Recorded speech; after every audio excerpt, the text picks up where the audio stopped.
Welcome back to Sports Edition. I'm Kenny McReynolds. Is there anything more beautiful in sports than watching a horse? Be it the horse jumping, maybe running the Kentucky Derby, or maybe go out to a polo match and see these beautiful animals. Well, Irene Michaels, she's a young lady who loves horses.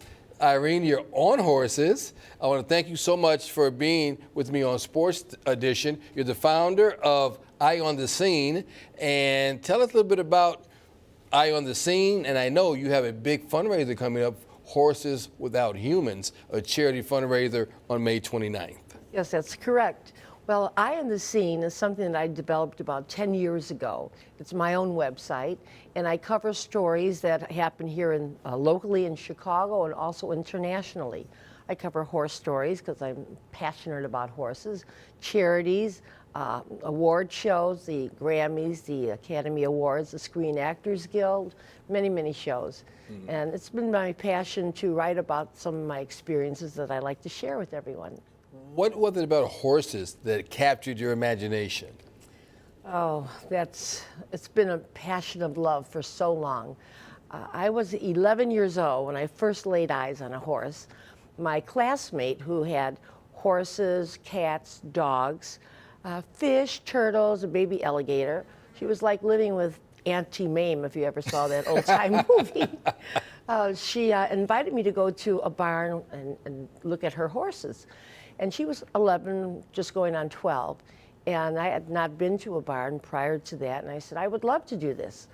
So I went to her barn and I took a riding lesson, and that was it for me. I was just in love with horses. And from that day on, I have been riding. So I've been riding for a long, long time. Now, you still compete. I do. Tell us about that. Okay. Well, I'm still jumping, but just not as high. Okay. Well, the horse jumps, not you. That's right. We both go up. I have my horses right now at Wayne Equestrian Center in Wayne, Illinois. And I left the suburbs where I had my horses originally, and I wanted to develop more of my skill. So I went out to the Equestrian Center there, and I started to learn how to ride and jump even more distinguished jumps. As the jumps get higher and higher, they get tougher and tougher. So you have to be very careful. It's a dangerous sport, as you know. So I was there for about 10 years, and I found out that they also did the formal hunt. And I didn't have a clue to what the formal hunt was.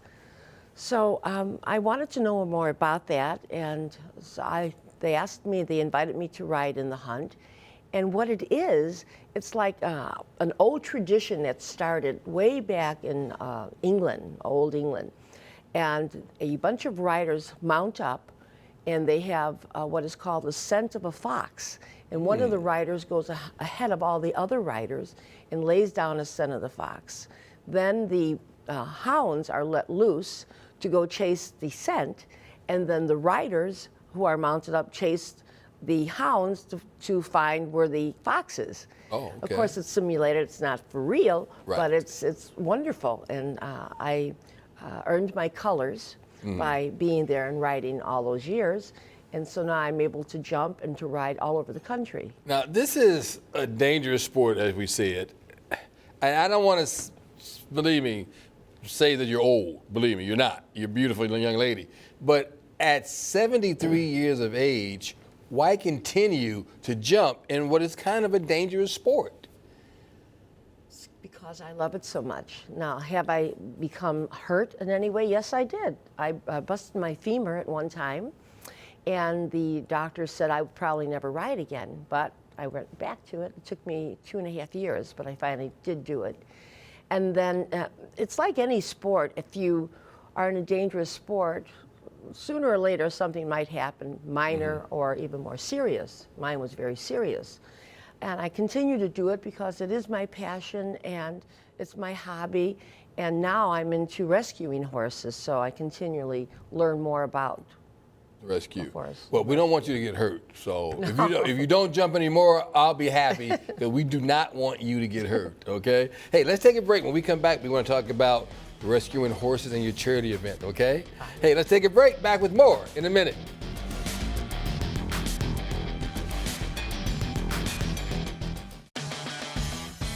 Welcome back to Sports Edition. Kenny McReynolds, one final segment with Irene Michaels. And you have the big fundraiser coming up. Your charity is coming up, Horses Without Humans. The fundraiser coming up May 29th. You're talking about rescuing horses.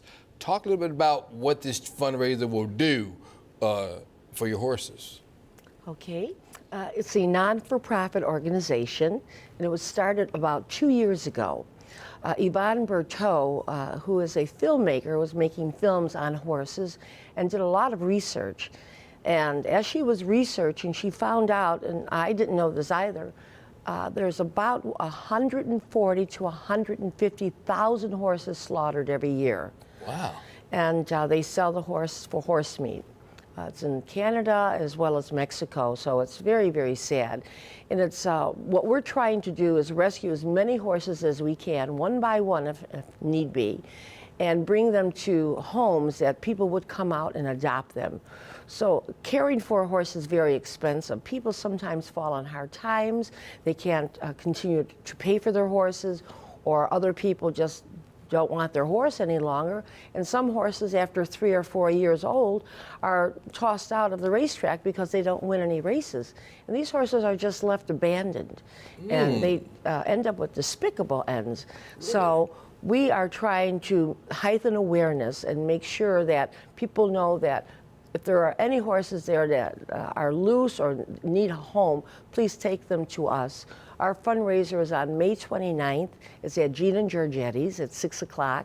And so we're asking people to come and just donate for these poor horses and find them a home. I did not know when the horse stops winning races, they just put him outside. They don't take him to a farm or anywhere. They have no use for them. Wow. That's incredible. I did not know that. You're never too old to learn things, because that's something that I think there should be a law against that. You have the horse, you should keep it and raise it. I think the right way. What advice would you give to a youngster who may be out there watching today that wants to ride horses or wants to get involved and maybe, be a jumper and get on a horse? Continue with your lessons on a weekly basis. Never give up your lessons. Find a good trainer and pay attention. Oh, that's a key, paying attention? Pay attention. Concentration, yes. Now, how many lessons would it take? Let's take a guy like me. I've been on a horse once in the last 20 years. If I decided I want to get on a horse, how many lessons would it take me? And, would we start really, really slow, just me getting used to the horse? Or would you just put me right in there and say, go learn how to do it? No, it's not that simple. What you would do is get on a horse, a school horse, and you would learn how to post. That's the first thing that you learn. You post, you trot, do a little trotting, a little slow walking, and then you take your lessons every week, and you continually take them. You can't learn how to ride a horse in a dozen lessons. It takes several years. And for you, I would put you on a pony. No. No, I would like to be on a pony. The big horse, I may be afraid. One that's very well seasoned. Very well. Now, is it true that horses are extremely smart? Some people tell me that horses are smarter than dogs when it comes to bonding with human beings. That's absolutely true. They're very emotional and they bond quickly. So when they're left abandoned and their owners just toss them out, it's very psychologically damaging for the horse. Because they do bond and they're very smart. They're very smart creatures. Very smart. Okay, the event one more time. Your fundraiser. It's called Horses Without Humans, and it's on May 29th, and it's at Gina and Giorgetti's Steakhouse on Franklin in Illinois in Chicago at 6 p.m. All right. Well, you know what? We're going to come by Gina and Giorgetti's and support this outstanding fundraiser. Hey, thanks so much for being with us. Be careful if you continue to ride, okay? Okay. All right, be careful. Hey, don't forget, you can catch up with past episodes of Sports Edition by logging on to WCIU.com/local. For Israel Adonijay and, of course, Irene Michaels, I'm Kenny McReynolds. Thanks for watching. See you next week on Sports Edition.